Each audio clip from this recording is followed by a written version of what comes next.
Hello everyone and welcome to another preview. It's Champions Day on Saturday and I can't wait to get stuck into finding the winners. 3 Group 1s, massive card. Let's get on with the preview.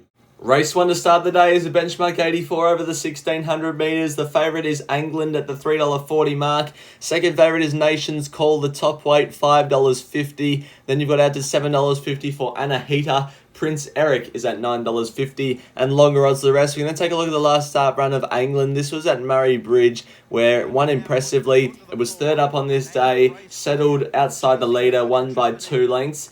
I just think it's a very progressive horse. It's 3 from 6 in its career. The first time in its career on Saturday that it'll see the 1600 metres, but I don't think that'll be a query. Gets in with a lightweight, maps really well from gate 6, around midfield, 1 off the inside, and I reckon it can get our Champions Day off to a flyer. 1 unit the win on England. In for second, I've got Good Banter at a bit of a price. I just think third up now is ready to peak. It's beaten Autumn Angel early in its career, so it's got ability. Can map closer from gate 1, and Craig Williams is a good booking for a horse to be more positive out the gate. So I've got Good Banter in for second. Anahita in there for third. Don't like the map on Saturday, but James McDonald goes on and it was decent last start behind Lady in Pink in the Tristark. And I've got Fire of Etna at a bit of a price as well in for fourth. I think it's over the odds considering its best is good enough. For me, I've got England on top in the first. Race 2 is the English banner for the 2-year-olds at listed level, formerly on Cox Plate Day, now on Champions Day, down the straight over the 1,000 metres. The favourite is Chisholm at $3.80, ahead of Latin Boss at $4.60, Within the Laws at $6.50, Rohesia at $7,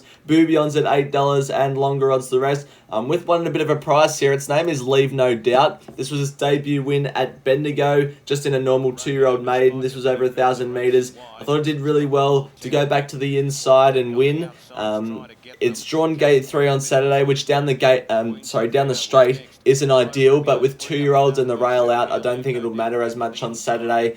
Damien Lane goes on. It's a good booking. It jumped out, had a trial behind Bakash and the Opportunist at Caulfield. Finished about 5 lengths off those horses, but wasn't even tested, so I won't read too much into that. I just think it's over the odds considering it's had the race experience. It's 1 from 1, and it draws well down the straight for a 2-year-old race, and Damien Lane goes on. In for a close second, I had Bouillon. I found it hard to split these two. I went with Leave No Doubt purely from a price perspective. Bouillon finished second behind Miss Celine in the Debutante Stakes on debut. Craig Williams sticks with it. I think it's in with a good chance. In for third, Within the Law. This horse has been jumping out pretty well up in New South Wales. Gate 10, Ben Mellon, Bjorn Baker in with a good chance. And Angelotti looks like a real speedster. Should lead for a long way.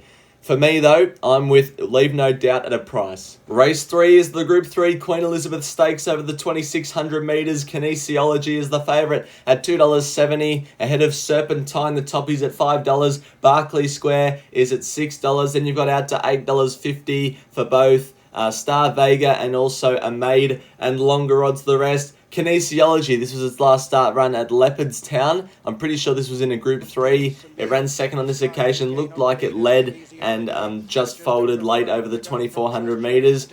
2,600 metre race on Saturday. Considering it hasn't run for 7 weeks, it might be feeling the pinch late, but I'm not going to read too much into the break in between runs, because a 4-year-old horse with the Aussie Kahir colours coming off about a 7-week freshen up in this race 2 years ago, a horse called Sulcombe absolutely demolished them. I'm hoping this horse can be the next Sulcombe. Draws gate 1 for Damien Lane to position himself right on speed and could just be way too good for this lot. In for second, Barclay Square was a good run in the Bendigo Cup last start behind Sea King. It beat the Melbourne Cup winner Knight's Choice. It's going to map well from gate 6 as well. Serpentine has to carry the top weight, but it was good last start behind Akita Sushi in the Moonee Valley Gold Cup, and it's Akita Sushi come out and run really well in the Melbourne Cup. And then in there for fourth, I've got Star Vega. This horse finished alongside Barclay Square last start in the Bendigo Cup and will be charging home from the back. Kinesiology for me, the import. Race 4 is the listed Always Welcome Stakes over the 1,200 metres. Nadal is the favourite at $3.60, ahead of Ray Magnerio at $4.20. Front Page, the toppy at $4.60. Longer odds the rest. This is my best on the card at Flemington. Its name is Nadal, and I was very taken with its last start win at Caulfield, beating Kin and Is It Me. Is It Me has since come out and run really well on Cup Day, and Nadal should have won by further, was eased up on the line and didn't have a whole lot of luck at the top part of the straight. Was very impressive. First up, it had the top weight. It struck a wet track down the straight behind Moby Dick, and it had a good SP, but the race never set up for it. Third up now, peaking, lightweight at 54 kilos. Gate 12 down the straight is ideal. I have a feeling Nadal's going to be too good for this slot, and I'm happy to have one unit that'll win on Nadal. He's my best of the day. In for second, Moby Dick, who beat Nadal 2 starts ago. Forget its run, or maybe 3 starts ago, in fact. Forget its run at Geelong last start, had a good SP on that occasion and gets back down to the 54 kilos. In for third, I've got Robrick. This horse was good first up at Geelong, draws gate 16, which is good down the straight. It'll improve. And then in there for fourth, Barber, who won that race at Geelong, and before that only got beaten by Barraquil and War Machine at the Valley, which is good form. But for me, Nadal, best of the day. Race number 5 is the Group 2 Matriarch Stakes for the mares over the 2,000 metres. Hinged is the favourite at $3.40, ahead of at $5.50 Firestorm, $7 for Quickstar, and double figures the rest. We're going to take a look at the last start run of Hinged. This was it in the Rosehill Cup just last Saturday gone, behind Faulkner Park and Wycliffe. Now, this was a very good run, went back to the inferior ground and only finished a half a length off the winner, Faulkner Park. Before this was good in the Yank Stakes, where it ran third, beaten by Quickstar, but from the gate it had no luck and had to go right back to last. Now it's drawn gate 7 for a nice run, midfield, one off the fence, and I think it should be winning. I think it's too classy for this slot. The only reason I don't have any units on it is that it's off the week back up, switching states, something that I don't necessarily like, might leave it a bit flat, but I'm hoping class prevails and it can just win. I've got it on top, ahead of Firestorm in for second, who I thought was unlucky at the Valley, just had to come around too wide around that final corner. Now it draws gate 6 and onto a bigger track like Flemington, I think will suit it. Little Mix, Dylan Brown McMonagle goes on. He was pretty good when he came over to Australia last time to ride. Gate 4, it's in with a good run. Third up, peaking. It can most definitely win if there's something wrong with the favourite. And Quickstar draws gate 2 for a nice cozy run on speed up to the 2,000 metres. Will suit this horse. Hinged for me in the Matriarch. It's that time of the week, it's last man standing. I'm getting this preview up quite early on the Thursday morning. I'm recording this on a Thursday morning, so I haven't got anyone's tips in yet. They'll be available on the YouTube community on Saturday morning. But Sammy has shot to the top. He's looking for 3 wins in a row in last man standing, and he's well clear of Geordie, who's still in the green. My bet at Toowoomba won last week, so I'm looking forward to seeing what the algorithm throws up this week for my last man standing bet. Sky High Horse Racing is off the bottom after Aliana won. That means Braden's on the bottom, so stay tuned for all our last man standing bets on the YouTube community tab on Saturday morning. Here we go, race 6, the Group 1 champion sprint over the 1,200 metres. Bella Nipotina is the $4 favourite, ahead of Giga Kick, who is at $4.50, $5.50 about for Overpass. And then you've got Sunshine in Paris at $7.50. Barraquil is at $9. Longer odds the rest. The Russell Balding Stakes is the last start replay we're taking a look at, featuring Bella Nipotina, Sunshine in Paris, and also Lady Laguna. Now, Bella Nipotina was very good winning on this occasion, won by a length of 3/4 on Sunshine in Paris. Before this, sat 3 wide, no cover to win the Everest. I think it's a really good horse, Bella Nipotina, but I'm with Sunshine in Paris. I just have it's one of the feelings that I've gotten. I just think Sunshine in Paris is ready to do something special on Saturday. Sunshine in Paris has never missed the top 2 in 7 career starts on a good track. Bella Nipotina is 0 from 10 at Flemington. James McDonald goes on Sunshine in Paris. I just have a feeling Sunshine in Paris is going to turn the tables. No units on it because it's off the week back up, switching states, which is something I don't like. And I'm not sure how to line that up against the likes of Giga Kick, who's off 2 weeks, and Overpass, who's also off 3 weeks, I should say, for both Overpass and Giga Kick. So Sunshine in Paris for me, just because of my feeling, although off the form I'd probably still have Bella Nipotina on top. I'm with Sunshine in Paris, Bella Nipotina close second. Giga Kick was very good to Bella Nipotina in the Everest. Draws gate 7, is proven down the straight, and Overpass usually likes to run around a bend so it can kick off the bend and put a gap on its rivals. Down the straight, I'm not sure. It's won down the straight before, but I think it's better around a bend. It can run a nice race. For me, Sunshine in Paris. Race 7 is the Group 1 Champions Mile over the 1600 metres. $5.50 about for 3 equal favourites, Mr. Brightside, Antino, and also Pride of Jenny. You've got out to $6 for Broadsiding, $6.50 for Fangirl, and longer odds the rest. Who have I got in the Champions Mile? Well, it comes out of this race. The King Charles featuring Pride of Jenny, Fangirl, Amelia's Jewel, and also My Oberon. It's going to shock probably everybody. But My Oberon is on top for me on Saturday. I thought it was a really good run. Looked like it was going to go past Pride of Jenny, but just couldn't. Now that concerns me a bit, but I think Pride of Jenny, that Cox Plate run I think is flattened her for the preparation. I was 99% expecting Pride of Jenny to get spelled, which she didn't. She's dropped back to 1600 metres, which will suit. But what I couldn't believe yesterday was the news that Declan Bates had been kicked off. I know Tony Otterbury pays the bills, he makes the decisions, but ever since Declan Bates has gone on Pride of Jenny, it's become an absolute superstar, and now Ben Melham goes on, and Ben Melham's a fantastic rider, but Declan Bates knows the horse way better than Ben Melham would ever do, so I'm just not sure about Pride of Jenny on Saturday. I think My Oberon can turn the tables on it.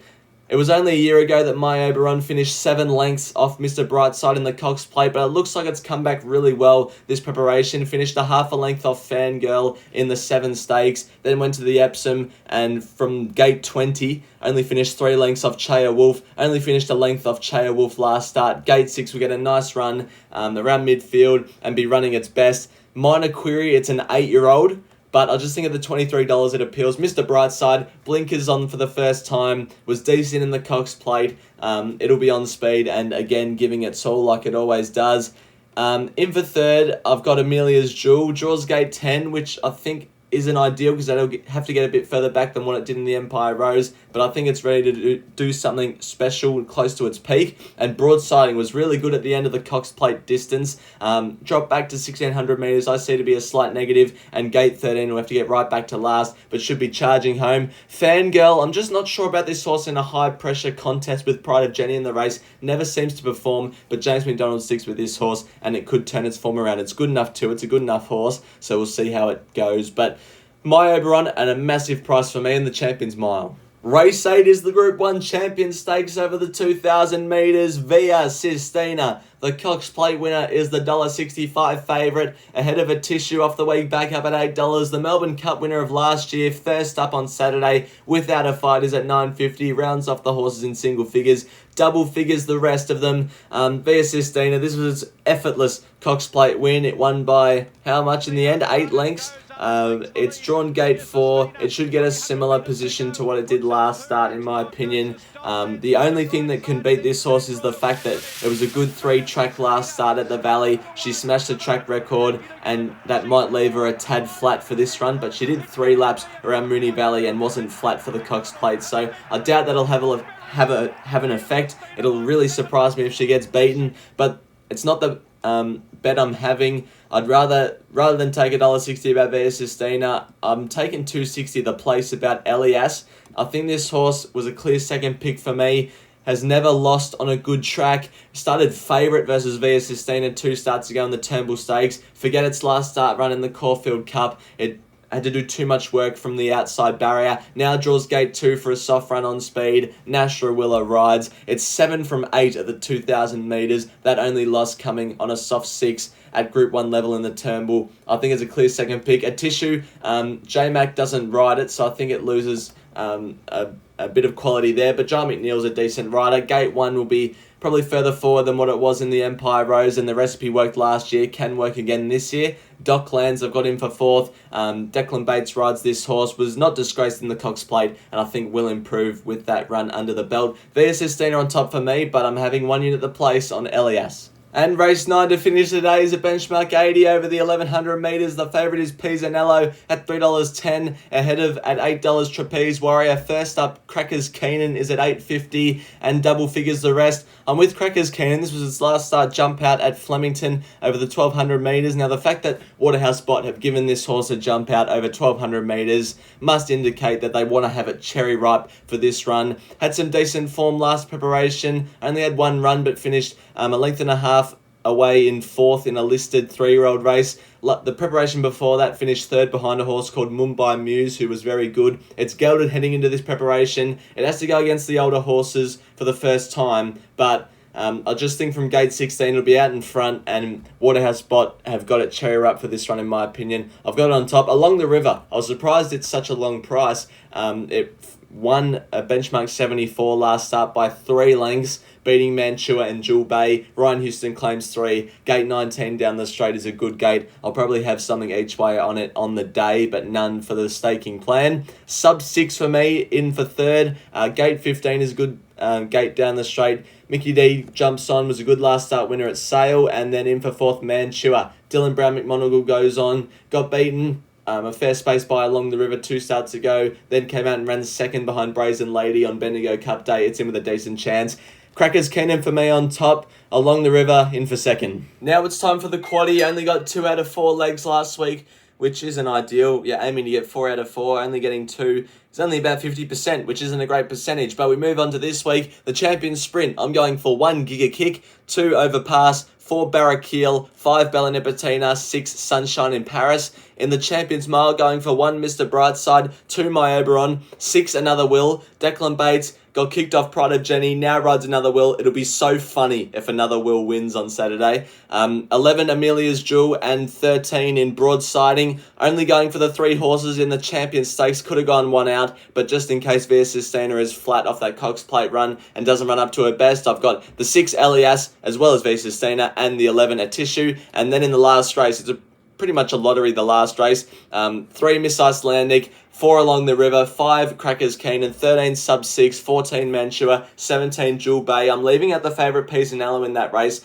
I just think, obviously, as you'd all know by now, I hate horses second up switching states, and as well as that, Pisanello has drawn gate 1 down the straight, which isn't ideal. I'm happy to take it on at the price. That's what I'm doing for the quaddie this week. Thank you everybody for watching my preview of Champions Day. I'm recording this before Oaks Day, so by the time you see this, hopefully I've had a fill up on Oaks Day, and all of these bets can get up on Champions Day, because that would be absolutely ideal. If you can't get to Flemington on Saturday, or you're sitting at home doing nothing, make sure to get down to the Balnarring races. It's the first meeting of the new season at Balnarring. There's going to be Champions Day on the big screen. I'll be at Balnarring, so it's going to be a great day. Make sure to get down there if you've got nothing else to do. But thanks everyone for watching, and until next video, bye for now.